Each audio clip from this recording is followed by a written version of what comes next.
Hi viewers, welcome to our channel. ప్రస్తుతం మనతో పాటు సీనియర్ జర్నలిస్ట్ దాము బాలా సార్ వారితో మాట్లాడదాం. నమస్కారం సార్. నమస్తే. సార్, ఎల్లారెడ్డిగూడలో ఒక భార్య ఒక ప్రియుడి కోసం తన భర్తను చంపించేసింది సార్. దీన్ని నేచురల్ డెత్గా కూడా ఆమె క్రియేట్ చేసింది. అయితే మరి ఇప్పుడు ఆమె బయటపడిందంట. అసలు ఎలా బయటపడింది? 3 నెలల తర్వాత, చంపిన 3 నెలల తర్వాత ఒక ట్విస్ట్ చోటు చేసుకుందంట కదా ఈ కేసులో. అసలు ఏం జరిగిందంట? ఎల్లారెడ్డిగూడలో రాజేశ్వరి నగర్లో రాజేష్, శ్రీలక్ష్మణి ఇద్దరు భార్యాభర్తలు ఉన్నారు. రాజేష్కి 40 ఏళ్ళు, ఆమెకి 33 ఏళ్ళు. సో వాళ్ళకి ఇద్దరు పిల్లలు, మగ పిల్లలు 9 ఏళ్ళు, 8 ఏళ్ళు. ఈ రాజేష్ చిన్న ఇండిపెండెంట్ హౌస్ ఆయన ఓన్ ఉంది. అది కాకుండా మేడ్చల్లో కూడా ఒక ఇల్లు ఉంది.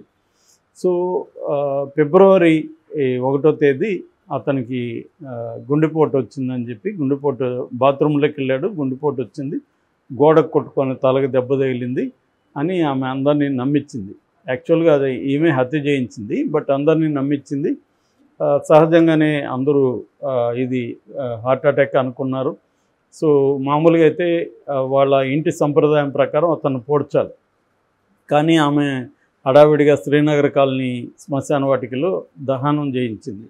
సో అంతా ప్రశాంతంగా ఉంది, హ్యాపీగా ఉంది.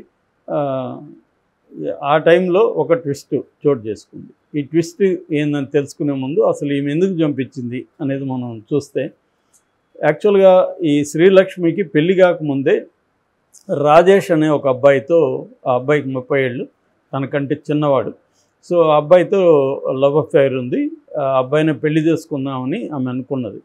కానీ వాళ్ళ ఇంట్లో బలవంతం వల్ల ఆమె ఈ విజయ్ని పెళ్లి చేసుకోవాల్సి వచ్చింది. విజయ్ వచ్చి సీసీటీవీ టెక్నీషియన్ అనమాట. సో వాళ్ళ పూర్వీకుల ఇండ్లు 2 ఉన్నాయి, మేడ్చల్లో ఒకటి, ఎల్లారెడ్డిగూడలో ఒకటి. సో ఆమె పెళ్ళైనాక కూడా ఈ రాజేష్తో అఫైర్ కంటిన్యూ చేస్తుంది. ఈ క్రమంలోనే ఆమెకి 2 పిల్లలు కూడా పుట్టారు. అయితే ఈ మధ్యకాలంలో భర్త విజయ్కి డౌట్ వస్తుంది ఈమె మీద.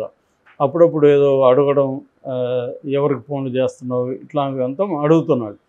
దాంతో ఇంకేమంటే ఇతనికి డౌట్ వస్తుంది, ఇది ఎప్పటికైనా ఇబ్బంది, డౌట్ వస్తే అని చెప్పి ఇతన్ని చంపేద్దామని డిసైడ్ అయ్యి లవర్కి చెప్పింది రాజేష్కి, ఇట్లా చంపేద్దాం అనుకుంటున్నాను, నా దగ్గర కొంత డబ్బులు, గోల్డ్ ఉంది, నేను పెట్టి ఇస్తాను, ఎవరినన్నా చంపేసేవాళ్ళు ఉంటే చూడని. ఇతను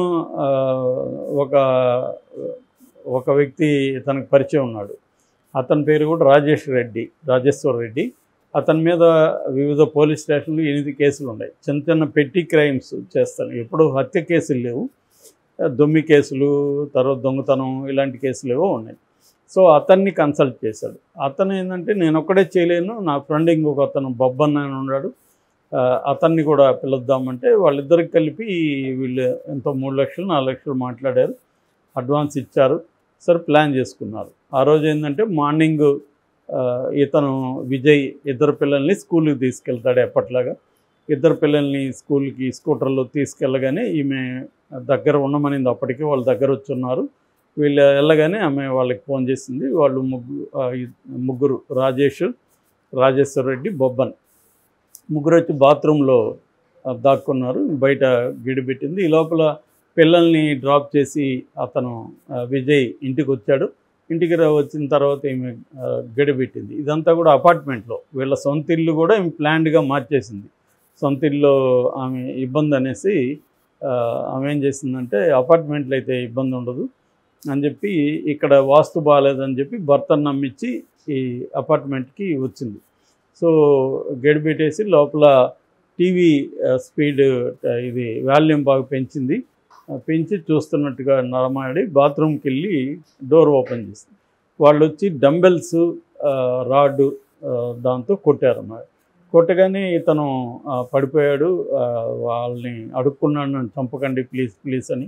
అయినా వాళ్ళు వినలేదు. ముగ్గురు అతన్ని పడుకున్నాక దిండు అదిమి ఊపిరాడకుండా చేసి చంపేసి వాళ్ళు వెళ్ళిపోయిన తర్వాత ఈమె బ్లడ్ అంతా క్లీన్ చేసింది, అతనికి బట్టలు మార్చి బాత్రూంలో ఇదంతా వీళ్ళు బాత్రూంలో వేసేసి వెళ్ళిపోయారు అనమాట బాడీని.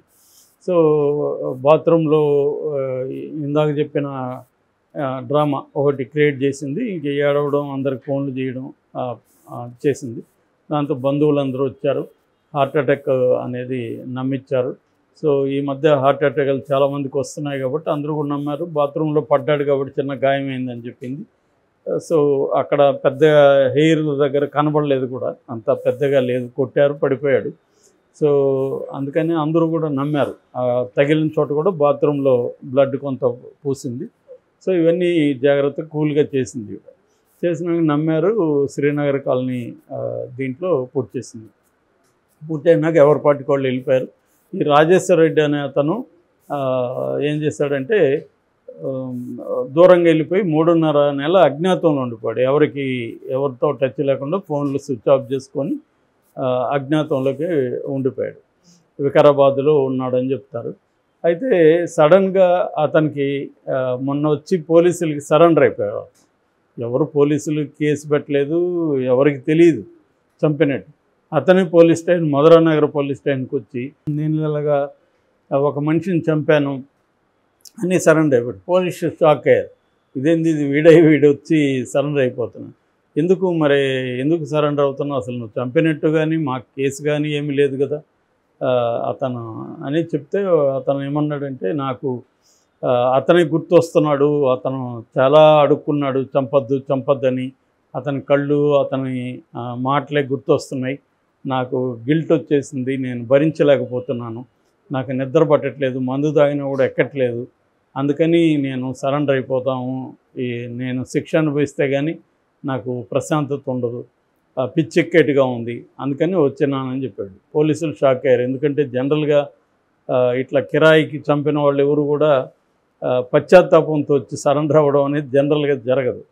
సో ఇప్పుడు ఈమె హ్యాపీగా భర్తతో ప్రియుడితో నడుపుతుంది. ఒక ఆస్తి, ఒక ఇల్లు అమ్మేసింది, మంచిగా డబ్బులు పెట్టుకొని ఎంజాయ్ చేస్తుంది. పిల్లల్ని అమ్మగారింట్లో వదిలేసి ఈమె ఎంజాయ్ చేస్తుంది. సో సడన్గా పోలీసులు వచ్చి ఆమెను, ఆ ప్రియుడిని, ఇంకా బొబ్బన ముగ్గురిని అరెస్ట్ చేశారు. సో ఇంక వాళ్ళు వీడు ఒప్పుకున్నాడు కాబట్టి వాళ్ళు కూడా ఒప్పుకోవాల్సిన పరిస్థితి ఏర్పడింది. సో ఇది ఈ మధ్యకాలంలో ఒక ఊహించని మర్డర్ స్టోరీ. అంటే జనరల్గా ఈ మధ్య మనం చూస్తున్నాము, విమెన్ ఎక్కువ మందిని చంపుతున్నారు, ముఖ్యంగా భర్తల్ని ప్రియుల కోసం చంపే ఇది కనిపిస్తుంది. అయితే ఈ స్టోరీలో 2-3 అంశాలు ఉన్నాయి. ఒకటి ఏంటంటే, ప్రేమించిన వ్యక్తిని పెళ్లి చేసేస్తుంటే అసలు వాళ్ళిద్దరు ఏమయ్యారో తెలియదు, కానీ ఇప్పుడు ప్రేమించినంత మాత్రాన వాళ్ళు కూడా గొడవ పడరు అనేది ఏం లేదు. అదేదో సామెత ఉంది. అంటే లవ్ మ్యారేజ్ అంటే ఏంటంటే నీ గుంత నువ్వే తవ్వుకోవడం, అరేంజ్డ్ మ్యారేజ్ ఏంటంటే నీ గుంత వేరే వాళ్ళు తవ్వడం. సో అలాగా వాడి గుంత వాడు తవ్వుకుని ఉండేవాడు. ఎవరు ఇవి రాజేష్ అనేవాడు ఆమెతో పెళ్లి చేస్తుంటే, అది వదిలేసి ఇతనికి చేశాడు. అతనికి ఏం తెలుస్తుంది ఈమెకి ఇష్టం లేదని, సో ముందు కూడా చెప్పను కూడా లేదు. సో ఇదొక కారణం. అందువల్ల ఆమెకి ఎక్కడో అసంతృప్తి ఉండిపోతుంది.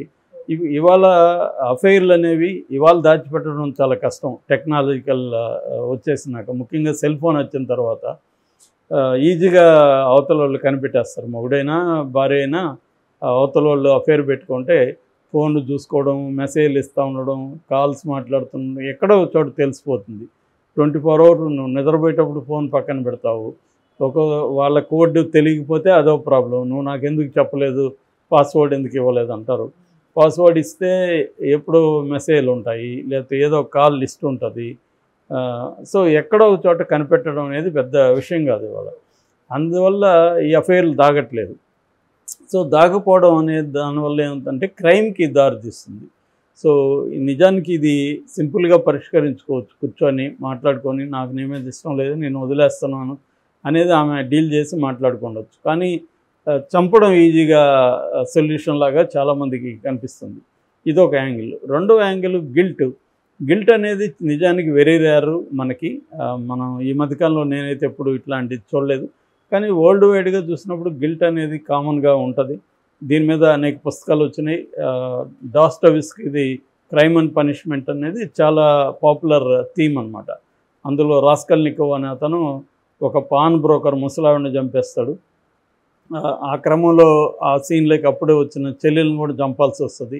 దాని తర్వాత అతను గిల్ట్తో బాగా వేదనకి గురవుతాడు అనమాట. ఆ గిల్ట్తోనే చివరికి అతను కూడా పోలీసుల దగ్గర పోయి కన్ఫెస్ అయిపోతాడు. చివరికి సైబీరియా జైలు శిక్ష కూడా అనుభవిస్తాడు. సో అటువంటి థీమ్తో వచ్చున్నాయి.